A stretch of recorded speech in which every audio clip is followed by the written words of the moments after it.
10 లక్షల కోట్ల సంవత్సరాల నాడు నక్షత్రాలు పుట్టాయి. అటు తర్వాతనే సూర్య, చంద్ర, భూ తదితర గోళాలు పుట్టాయి. నక్షత్రాలు పుట్టక పూర్వం ఈ అనంత విశ్వంలో ధూళి రేణువులతో కూడిన మేఘాలు తప్ప మరేమీ లేవు. ఈ మేఘాల నుండియే నక్షత్రాలు, గోళాలు పుట్టాయి. 300 కోట్ల సంవత్సరాల నాడు భూగోళం పుట్టింది.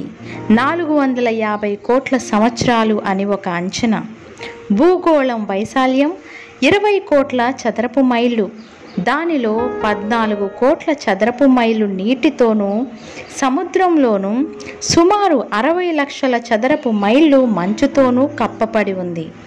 మనం నివసించే భూమి వైశాల్యం 5 కోట్ల 40 లక్షల చదరపు మైళ్ళు మాత్రమే. భూమిపై 150 కోట్ల సంవత్సరాల నాడు జీవ పదార్థం పుట్టింది. ఈ పదార్థం పరిణామం చెందుతుండటం చేత గత 50 కోట్ల సంవత్సరాల నుండి క్రమంగా వివిధ రకాల చెట్లు, జంతువులు, నక్షత్రాలు, పక్షులు పుట్టుకు వచ్చాయి. 10 లక్షల సంవత్సరాల నాడు కోతులు పుట్టాయి. 5 లక్షల సంవత్సరాల నాడు వానర రూపం పోలిన మానవుడు ఉద్భవించాడు. 50,000 సంవత్సరాల నాడు ఆధునిక మానవ జాతి ఆవిర్భవించింది. క్రీస్తు పూర్వం 10,000 సంవత్సరాల నుంచి అనగా కొత్త రాతి యుగం నుంచి మానవ జాతి వికాసం ప్రారంభమైంది.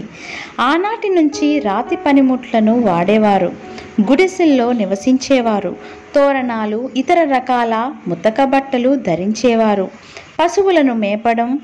ఆనాటి ప్రజల జనాభా 10 లక్షలు మాత్రమే.